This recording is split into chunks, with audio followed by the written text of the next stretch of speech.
did is he said, I want to have a system where I could do something that no one else has done, which is essentially be able to identify mutations, to be able to breed animals very quickly, to be able to do this at low cost in high numbers, high throughput, as we say now. And so that was taking a chance, and to essentially, we don't feel like it's an extreme now, but it was definitely an extreme for the time. Physiology, I mean, the Knut Schmidt-Nielsen ideas of, don't just sit around and study squirrels chomping on walnuts. Go out to somewhere in the Saharan desert and study camels. If you identify the question and figure out where you can best study it. We're sort of like those female sparrows. If you want to be a good scientist, you choose wisely. You don't just say, I'll take any old male singing any old song. I'm going out there, I'm going for that extreme situation.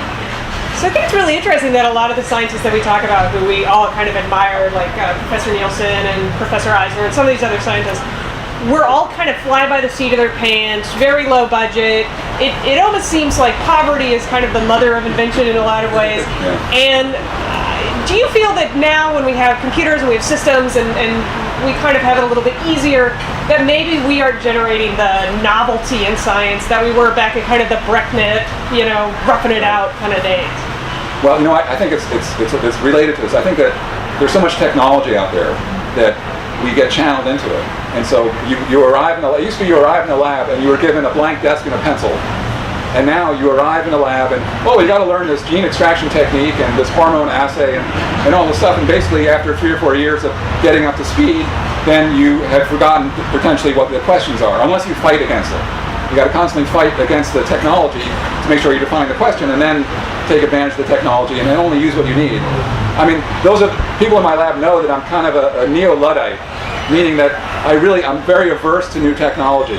And it's not that I don't like technology, I actually love technology, but I don't like the way that it's sort of like Frodo in the Ring. It just sucks all the energy and life force from you in order to make sure that you're good at it. And it's better off, I think, to be able to think quickly on your feet and to get away from that. Yeah. So if you were going to say one thing to someone, if you're going to say, obviously you've worked with some really amazing scientists. You worked with Professor Nielsen, you've worked at Duke, you've worked with some really great people, and you've seen in the industry people who are really admired. What do you think is one of the things that really is important for a scientist? What's kind of the personality trait or the drive that really makes someone a good scientist, a great scientist? I don't think there's an answer. There's not an answer? No. So I mean, there are as many different... Because I'm writing it down. Well, you got to work hard. But besides, you got to be curious. But besides that, there are as many scientists as there are science questions, and there's as many strategies for doing it.